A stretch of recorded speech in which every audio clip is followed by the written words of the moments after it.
আসসালামু আলাইকুম রহমতুল্লাহি ওয়া বারাকাতুহু। সম্মানিত মুসল্লিয়ানে কেরাম, দিনদার পরহেজগার মুত্তাকি ভাই ও বোনেরা, আমরা বর্তমান জিলকদ মাস অতিক্রম করছি। আর কিছুদিন পরে আমাদের মুসলিম জীবনের কাঙ্ক্ষিত আরেকটি ইবাদতের মৌসুম কোরবানি চলে আসবে।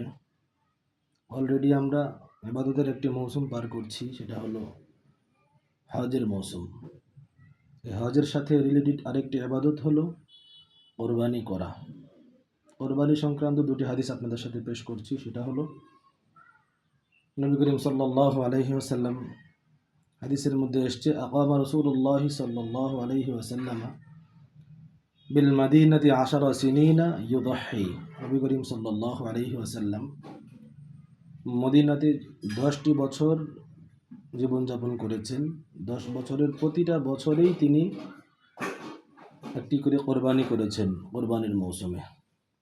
এই হাদিস দ্বারা বোঝা যায় কোরবানি কতটা গুরুত্বপূর্ণ এবং আমাদের উপর ওয়াজিব কিনা।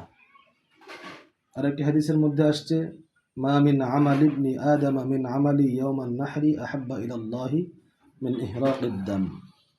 কোরবানির ঈদের দিন ফজর থেকে শুরু করে আবারও সেই এশার নামাজ পর্যন্ত, অর্থাৎ সম্পূর্ণ দিনের মধ্যে যাবতীয় ইবাদতের আলাদা আলাদা আজর উজরত সওয়াব তো আছেই, তার পাশাপাশি কোরবানির জবাইকৃত পশুর রক্ত প্রবাহিত করা, অর্থাৎ রক্ত প্রবাহিত করা, ইহরাকিদ দাম, এটার চাইতে অধিক পছন্দনীয় এবং প্রিয় কোনো আমল আল্লাহ পাক রব্বুল আলামিনের কাছে নেই।